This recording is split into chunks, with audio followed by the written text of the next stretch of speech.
Oh yeah, so the Elemental Dungeons update has officially came out. In today's video, we're going to be talking about everything that has came to the update. Now, I won't be able to show everything because obviously some things are new and I obviously don't have, but I just want to get this video out. That way, just in case you know and you get a good idea of everything. So yeah, first off, they introduced a new category called Ascended, and they also got the Lightning Awakening, which is also really cool.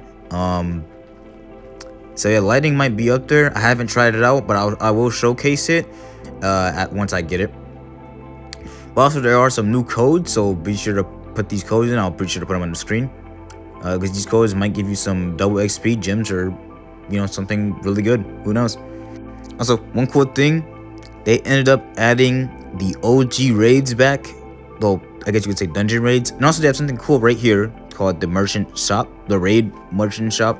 So you can pretty much spend your radium on some, like elements, gold, or anything, which is really cool. I never thought of something like this. This is literally a really good update from the devs. Like, that's a W on their part, because I've never thought of a raid shop like that. But that's actually really creative and cool, and I'm kind of happy that we have something like that. So let's get to balancing, and first thing first, we're gonna talk about Conqueror's Blade. So Conqueror's Blade's damage actually did get nerfed by a whopping 15%. That's actually pretty big for how much damage it was doing. But it actually got a new ability. Yeah, so you need max mastery with this, and you could do a really good ability. I heard it was OP. So yeah, that's really cool. So I guess it makes up for it.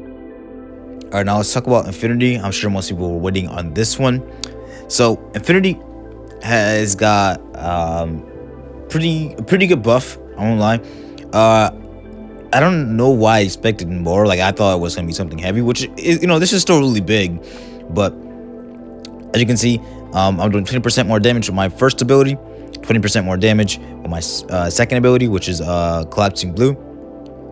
And then you will see from the third ability, look at the cooldown. It's so much shorter. It's like 7 seconds. Like, the cooldown to that used to be long, and like the range it finally actually hits, because something was super buggy.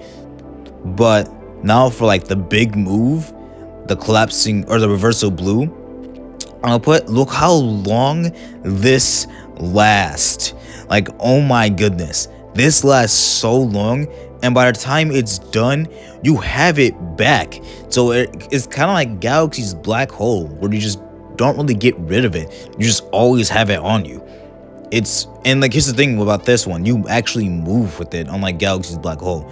So that's really cool. There's actually some utility to this element, which is really nice. And then as you see from our Hollow Purple, we're gonna do a lot of damage.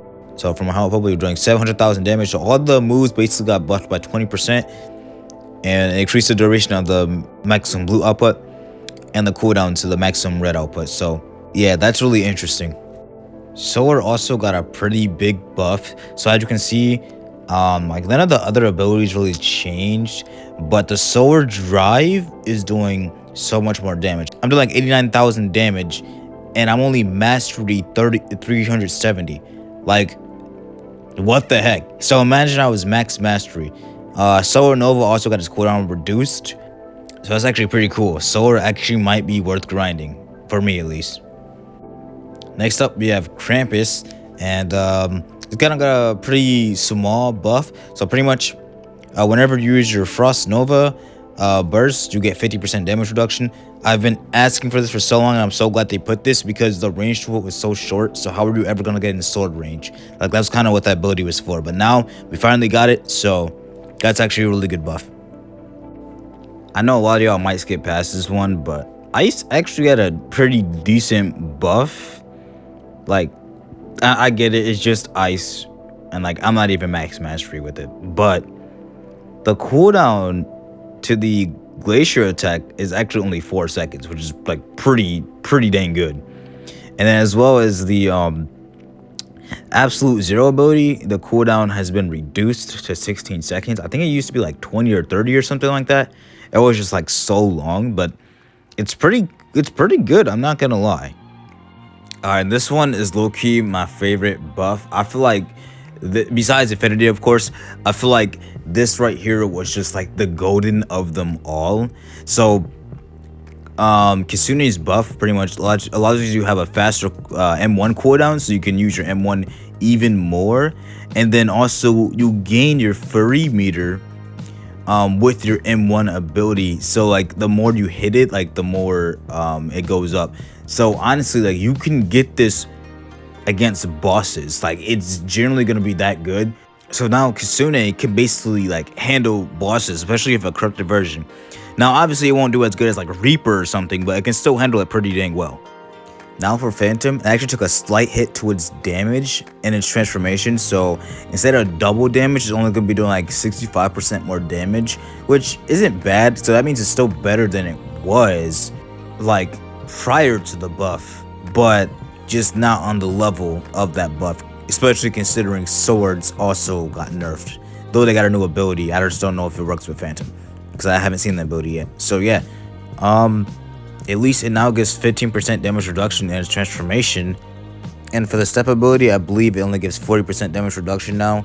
So I think that's a nerf since it used to give 50, if I remember it correctly. Alright, so Reaper actually got quite a couple changes. So the Death Clap ability, it actually does more damage on release and the ticking damage.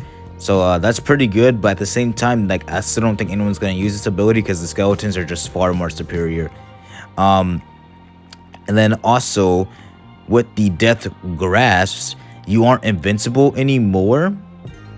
However, you do gain 50% damage reduction, so you can't really, use that as your crutch anymore. But still 50% damage reduction, that's not bad.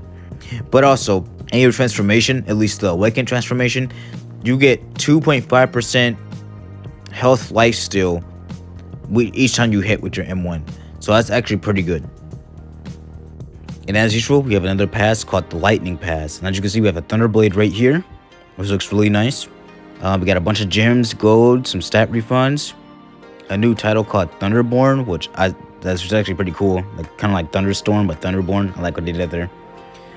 We have some cosmetics, just like some like a helmet, a Volt leggings, and then the chest plate towards the end. And we have another sword called Thunder Rift.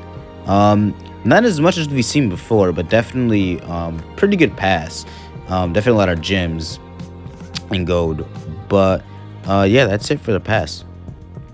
But yeah, that's pretty much it as far as the update goes, or balancing. Please let me know if I made a mistake or forgot something, because I am tired in the making of this video. I just had a very long day. So yeah, I'll be sure to try to get the Lightning Awakening like showcase out. At the moment, everyone's saying it's like really OP, and like it's just like really strong. So I definitely got to see it for myself. But if you have the Lightning Awakening, let me know what you think about it down in the comments below. But that's pretty much it for the update. So I'll see y'all in the next video or stream. Peace out.